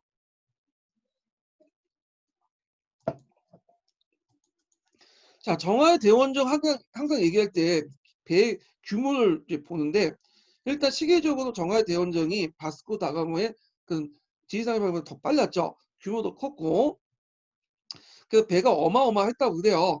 근데 문제는 이걸 믿을 수도 없어. 왜냐면 이게 약간 뻥튀기가 좀 심해가지고 그 관련된 기록이 정식 역사서에는 없어요. 정사에는 없고 좀 야사나 소설책에만 나와 있어요. 왜 그러냐면 정하의 원정이 끝난 다음에 이제 그때 그 끝마치고 나서 정하의 원정에 참여했던 군대를 해체시키고요. 그다음 배를 다 불타 없앴거든요. 기록 남기지 않았어. 중축기에서.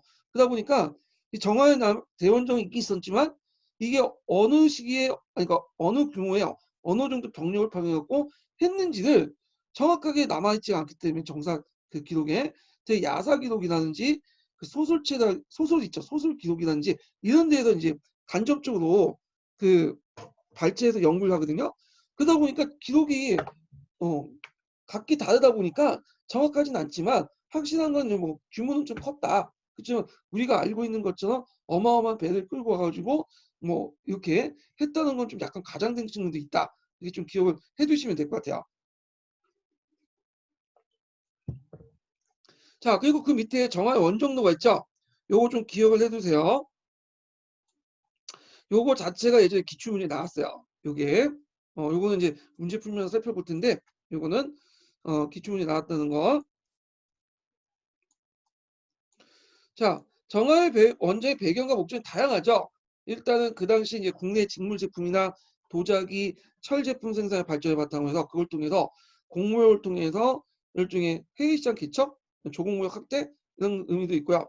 영락제 건의를 펼치고 항제 건의를 세우고 중국의 부를 가시하고요. 그다음 조공 국가를 유치하고 그 당시 티모르 제국이 강성했기 때문에 명예 어떤 서북 병에 위협했기 때문에 그거에 대해 막는 차원에서 예방 전쟁이라고 좀 하죠 표현을 요즘에는. 그래서 사전적 의미에서 이제 그 정화의 원정도 했다는 설도 있어요. 이게 뭐냐면 티모르 제국이 이제 등장하면서 내세웠던 것이 뭐냐면 그 몽골의 원수를 갚자. 예, 원나라 원수를 갚자. 그러니까 그 당시 원나라가 명나라한테 망했잖아요. 그러니까 티모르 일제 올 때는 자신이 징기스칸 자손이라고 했기 때문에 당연히 명나라는 그 몽골족을 멸망시킨 뭐야 원수가 되는 거죠. 그래서 이제 티무르가 막판에 최종적인 이제 정벌 대상을 어디 정했냐면 명으로 정했어. 그래서 군대 있고 명으로 가려고 하다가 도중에 사망하게 돼서 원정은 흐지부지 돼요. 자, 그래서 그 소문을 어디에 들었는지 그 영락제가 그 이런 것들을 이제 사전에 뭐냐 좀 견제하기 위해서 이걸 했다는 설도 있어요. 근데 이건 목적 이거는 하나의 설이에요. 또 어떤 설도 있냐면 앞에 건무제가 있죠. 이 건무제가 죽지 않고 저 동남아시아 쪽으로 도망갔다는 거예요. 예, 그래서 이 건무제를 찾기 위해서 욕을 했다는 설도 있어요. 자, 하여튼 이걸 통해서 이제 어떤 의의가 있냐 정화에 대한 의의를 보면 중국인의 항해 수위나 조선 기술, 나침판 등이 종합적으로 뒷받침이 가능했고 했고 남해 원정 이후에 이제 중국인들의 동남아시아, 인도, 아프리카에 대한 지식이 확대됐다는 거. 그리고 조공국의 증가로 대외적인 명예의신이 강화되어 나갔고요. 그리고 이걸 계기로 동남아 지역의 학교 진출의 계기가 되었어요.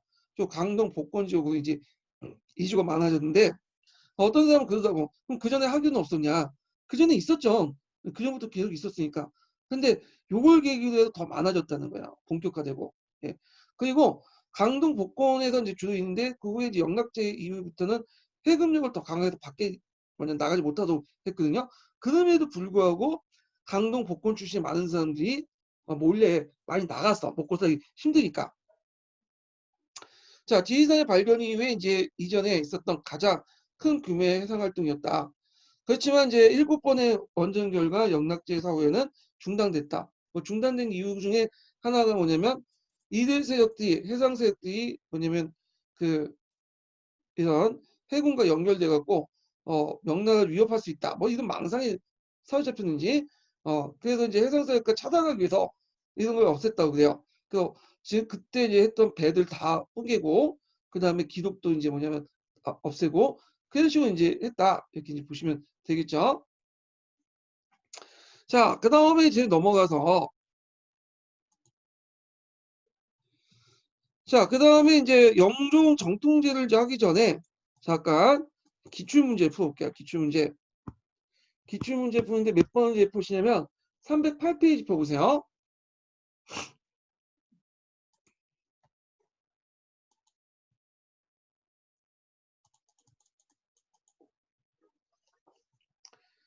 자, 308페이지 보면 다음 지도는 정화의 원정도로 나타난 것이다. 자, 이 항로를 통해서 이루어진 무역의 형태를 중국에서 일반적으로 무엇이라고 하냐, 불렀으며 이 원정이 지닌 역사적 의의를 무엇인지 세 가지 쓰시오. 자, 이거는 조공무역이죠. 그 일대야. 그래서 정화의 원정 목적 중에 조공무역 확대가 있죠. 자, 역사적 의의는 이제 그 앞에 있으니까 좀 읽어보시고 자, 쓰시면 되고요. 그 다음에 뒤에 넘어가서 몇 페이지에 보시냐면 310페이지 8번 문제 볼까요? 6번 문제인가? 아, 6번 문제네. 6번. 자, 밑줄진 기획 사건의 명칭과 이 사건이 집중적 원인을 된 정책을 쓰고, 그 다음에 기획 사건을 주도한 그 사람이 시행한 이윤의 정치적 목적을 세 가지 쓰시오. 이렇게 있거든요. 자, 여기 보면 이제 그 지금 항해를 계승한 어린 군주는 이제 여기에서는 해제를 의미하죠. 해제 간사한 자를 신용하고 멋대로 큰화를 일으켜 우리 집안을 도륙하고 있다. 자, 그래서 요걸 이제 말하는 주체는 이제 영락제를 얘기하죠. 그래서 조훈에 의하면 조훈 할아버지니까 이제 누구겠어요? 그러니까 아버지고 아버지니까 이제 홍무제죠. 홍무제 유언에 의하면 조정에 받은 신하가 없고 안으로 간악한 자가 있으면 반드시 군사훈련시켜 그를 토벌하고 군주 옆에 악을 제거하라. 그러니까 정난이라는 말체가 이거 이런 의미예요. 자, 그래서 지금 하가 내 몸속에 이르렀으니 참으로 살 길을 찾지 않을 수 없다. 위로운 자와 간사한 자는 하나를 하늘 아래 더불어 살 수 없으니 하늘의 뜻을 받들고 반드시 악인을 토벌하여 사직을 편안하겠다. 이때 악인은 이 해제가 아니라 해제 부근에 보필하고 있는 강남 출신의 신료 집단을 말하죠. 그 옆에 신하 집단을 얘기하는 거죠. 자, 그래서 요때 이 사건의 기억의 명칭은 주로 뭐 정난의 변을 얘기한 거, 정난의 변. 그리고 이 사건의 집중 원인은 이제 제후왕 세력 때 약화 정책, 사번 정책이죠. 자, 그리고 기획 사건을 주도한 사람이 그 시행한 니은의 정치적 목적을 쓰시오. 자, 여기 보면 이제 명의대방론은 항종이가 쓴 건데 이 명의대방론은 그 상당히 홍무제 정책이나 영락제를 별로 안 좋아하는 사람이야. 홍무제가 그 뭐냐면 황제 재상제도를 폐지하고 자기가 육조로 직화시키는 그런 정책도 비판했고요. 그 다음에 수도를 옮긴 것도 비판했어. 참고 이 항조이는 강북 출신이 아니라 강남 출신이에요. 예. 자, 하여튼 천하의 강남 지역이 있다는 것은 마치 부잣집에 창고와 장롱이 있는 것 같다. 예컨대 돈이 많은 그 부잣집 아들이라도 창고와 장롱을 반드시 몹시도 지키고 그 문과 뜻을 하인에게 맡긴 것이다. 남경을 버리고 수도를 삼지 않는 것은 하인에게 창고나 장롱을 맡기는 것이고 니은은 그 몸소 문이나 뜻을 지키는 거다. 여기에는 니은의 정치적 목적이 뭘까요? 니은은 국경으로 천도하는 걸 말하죠. 국경으로 천도하는 거. 그럼 국경의 청지의 목적, 아까 말처럼 첫 번째가 국토의 군용적 발전, 그러니까 강남과 강북의 군용적 발전과 두 번째 영락제 세력의 근거지였다는 거, 그 다음에 북방 지역의 어떤 방비의 중요성, 이런 거를 염두에 가지고 이제 그쪽 옮겼죠. 예, 그래서 6번 있고요. 그 다음에 이제 넘어가서 7번 문제 풀어볼게요. 7번 문제. 자, 7번 문제 보면 가상에 나타난 배경을 대외교육 측면에서 기획 같은 걸 가져온 재정교육 배경 잠깐만 아니네요. 7번이 아니라 좀 뒤에 있는 문제네요. 12번 문제 풀어볼게요.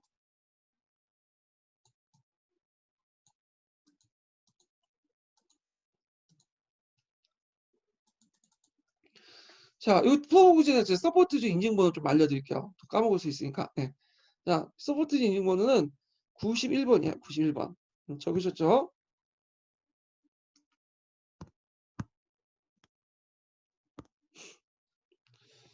자, 지도는 7번에 거쳐서 정화의 남해 항해도다. 항해 당시 지역 정세에 대한 설명으로 옳지 않은 것은 이렇게 했는데, 자, 여기는 이제 정화의 남해 항해도죠. 근데 제가 이제 문제를 이걸 굳이 이걸 알려줄 필요 있나?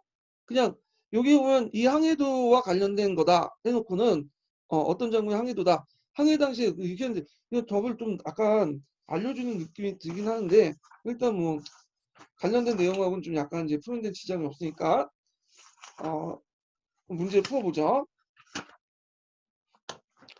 자, 여기 보면 그 베트남 북부의 내왕조는 명예 지배를 물리치고 유교 문화를 바탕으로 국가의 기틀을 잡았다.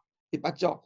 그래갖고 이제 내왕조를 레이라는 사람이 그 세웠던 왕조인데 그때 명나라 잠깐 20년 동안 그 통치를 하고 있었어요. 그래서 그걸 물리치고 내왕조를 세웠어.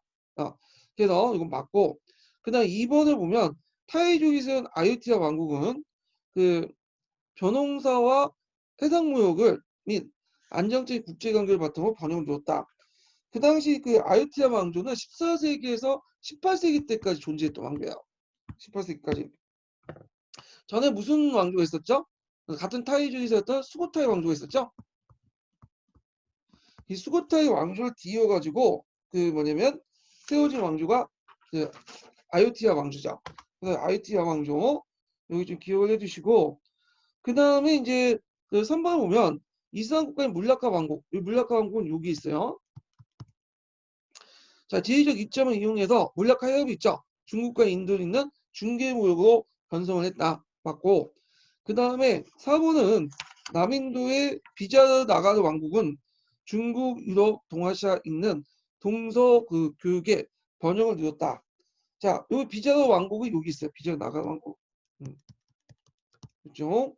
그래서 그 비자르 나가르 왕조 때 그 당시 이 심드게 왕조고요.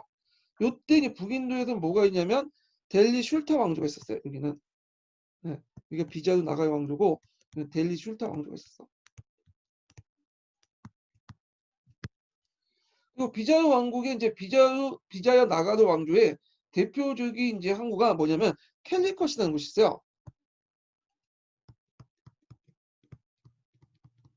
캘리컷이 요 정도에 있거든요. 여기가 이제 인도양 무역의 중심 도시야. 예. 캘커타가 아니에요. 캘리컷은 도시가 있었다는 거. 자, 그 다음에 5번을 보면 북인도의 일상 국가의 무굴 제국은 간용적인 종교 정책을 바탕으로 데칸 공까지 세력을 확장시켰다. 일단은 무굴 제국 뒤에 세워진 왕조죠. 그래갖고 이건 시기적으로 안 맞아. 그 당시에 15세기 초기 때문에 그 당시 무굴 제국 16세기 때 세워진 왕조죠. 그래서 그 당시 델리 슐타 왕조가 있었고, 요 시기 때 델리 슐타 왕조는 투그라족과 사이드족 여기 저도 이제 볼 수가 있어요. 예. 그래서 이제 이렇게 해서 답이 틀린 게 5번이에요. 5번. 그래서 이제 이렇게 해서 한번 풀어봤고요. 좀 쉬었다가 이제 또 뭐냐면 다시 다음 넘어갈게요. 5시 반에 시작하겠습니다.